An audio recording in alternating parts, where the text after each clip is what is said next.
اگر نئے سال کی وجہ سے اگر کوئی آدمی کپڑے پہنتا ہے تو اس کا کفن تنگ ہو جائے گا. کل اگر کوئی آدمی نئے سال کی وجہ سے اچھا کھانا پکا کر کھاتا ہے تو ایک ایک دانہ اس کے لیے لعنت بھیجے گا.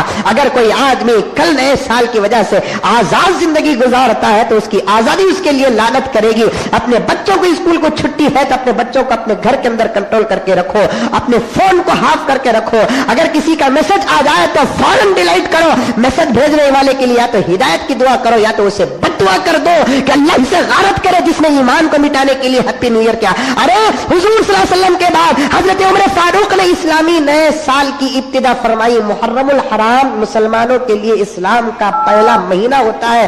محرم کی پہلی تاریخ اسلاموں کے مسلمانوں کی پہلی تاریخ ہوتی ہے. صحابہ کے زمانے میں, تابعین کے زمانے میں, تبع تابعین کے زمانے میں 100 سال سے محرم کی پہلی تاریخ آتی تھی, لیکن کسی صحابی نے کسی صحابی کو نئے سال کی مبارکباد اسلامی مہینے کی نہیں دی ہے تو مسلمان کو کہا اس بات کی اجازت ملے گی کہ عیسائیوں کی پہلی تاریخ کو مبارکباد پیش کرے؟ نہیں, جائز نہیں ہے. اس بات کو پھیلاؤ, اپنے میسج کو ایسے پہنچاؤ کہ جنوری کی پہلی تاریخ کو ہیپی نیو ایئر کا جملہ ہو سکتا ہے کہ تمہارے لا الہ الا اللہ کو مٹا سکتا ہے. ہیپی نیو ایئر کا جملہ تمہارے ایمان اور اسلام کو مٹا سکتا ہے. ایک مسلمان دوسرے مسلمانوں کو انگریزی تہذیب پر مبارکباد پیش نہیں کرے گا اور ایسے میسج بھی نہیں دے گا, ایسے میسج کو اپنے فون پر بھی نہیں رکھے گا, دینے والے کو دعا دے گا. اور یہ ہمارا طریقہ نہیں ہے کہ آج نئے کپڑے پہننا, آج اچھا کھانا, آج مبارکباد پیش کرنا.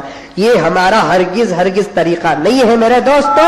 ان لوگوں کے طریقے ان کو مبارک ہے, لیکن ہم کو کیا مبارک؟ ہمارے آقا کا طریقہ مبارک. بولو انشاءاللہ عمل کریں گے. دوست احباب کو اس بات کو پھیلاؤ, کیونکہ اس جمعہ کی کیسٹ آنے کے لیے ہو سکتا ہے کہ آئندہ جمعہ ہو جائے.